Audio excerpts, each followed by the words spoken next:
Hi கொஞ்சம் குண்டு byte fit by சேலஞ்சில் இது நாள் 35 சாரி ஒரு 2 நாள் சரியாக வீடியோஸ் போட முடியல. அண்ணன் கொஞ்சம் பிச் ஸ்டாப்ல இருந்தேன் கைஸ், அதனால தான் இனிமேல் ரெகுலராக வீடியோஸ் வந்துடும். மார்னிங் ரவுண்டுக்கு போய் வாக்கிங் முடிச்சுட்டு ஆற்றுக்கு குளிக்க போகலான்னு முடிவு எடுத்தேன். பார்த்தா ப்ரஷ் எதுவுமே கொண்டு வரல. இங்கே தான் இயற்கை ப்ரஷ் இருக்கேன்னு சொல்லி ஒரு வேப்ப மரத்தை காட்டான முறிக்கிற மாதிரி முறிச்சு எடுத்துட்டு குளிக்கிறதுக்கு சோப்பு இல்லாமல் எப்படின்னு சொல்லி சோப்பையும் வாங்கிட்டு பல்லாயிரக்கணக்கான காடுகளையும் மலைகளையும் தாண்டி நம்ம குளிக்க போகிற இடத்துக்கு வந்தாச்சு. ஏன்னா கொஞ்சம் ஸ்டீப்பாக தான் இருக்கும், அசந்தோன்னா காலை இழுத்து விட்டுரும். ஃபர்ஸ்ட் பல்ல விளக்கணும்னு விளக்கிட்டு சரியான கசப்பு கைஸ். இந்த இயற்கை ப்ரஷ் எப்படி வாழ்க்கை ஃபுல்லாக இதை வச்சு விளக்கினாங்கன்னு தெரியல.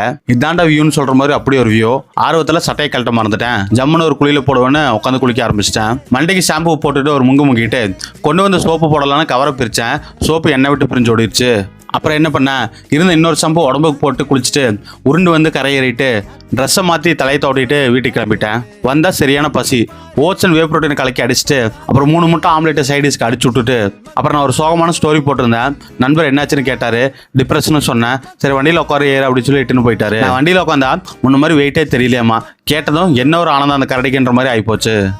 இப்போ எல்லாம் காட்டு வேலையிலேருந்து கட்டட வேலை வரைக்கும் ஃபுல்லாக நம்ம பையாஸ் தான் கைஸ். எங்கே போகிறோன்னு கேட்டதுக்கு இன்னொரு இடத்துக்கு கூட்டிகிட்டு போகிறேன்னு சொல்லிட்டு ஊர் கடைசியில் இருக்கிற ஒரு அகத்திய நினைவு பீடத்துக்கு கூட்டிகிட்டு வந்தார்.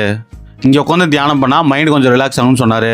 பீடத்துக்குள்ளே வீடியோ எடுக்க அனுமதி இல்லை, அதனால் வீடியோ எடுக்கவில்லை. சரி வெளியே கொஞ்சம் பீரோல் ஷாட்ஸ்லாம் கொஞ்சம் எடுத்துட்டு கொஞ்ச நேரம் நீலகிரி மலைகளின் அழகை ரசிச்சுட்டு வீட்டுக்கு கிளம்பிட்டேன். போகிற வழியில் சூட்டத்தனைக்கு ஒரு இளநீர் உறிஞ்சிட்டு வலிச்சு உள்ளே போட்டுட்டு அப்புறம் நம்ம வண்டி வேறு அப்பா ஒர்க் ஷாப்பில் இருந்துச்சு, அதையும் பிக்கப் பண்ணிட்டு வீட்டுக்கு கிளம்பிட்டேன். Little bit sweet craving. So யோகாட்டை வச்சு ஒரு ஃப்ரூட் சால்ட் பண்ணலான்ட்டு யோகாட்டை வாங்க போனேன். யோகாட்டை வாங்கிட்டு பார்த்தா பர்ஸை வேறு நண்பரோட பைக்லேயே மறந்துட்டேன். குடுகுடுன்னு ஓடி போய் பர்ஸையும் எடுத்துட்டு வந்து யோகாட்டையும் வாங்கிட்டு வீட்டுக்கு வந்துட்டேன். உங்களுக்கு பிடிச்ச ஃப்ரூட்ஸ் கூட இந்த ஃப்ளேவர் யோகாட்டை கலந்து அடிச்சிங்கன்னா அம்பிட்டு ருசியாக இருக்கும். ஒரு ஆஃப்டர்நூன் சாப்பிடலாம்னு உட்காந்தா அம்மா பால் மாதிரி அம்மா கொரியர்னு ஒருத்தர் வந்தார். என்னன்னு பார்த்தா நம்ம ஆர்டர் பண்ண மைக் வந்துருந்துச்சு. ஜாலின்னு சொல்லி அம்மாவை மைக் செக் பண்ண சொன்னேன். நீங்களே கேளுங்க. ஆகிட்ட நல்லா இருக்கீங்களா? சாப்பிட்டீங்களா? தூங்குனீங்களா?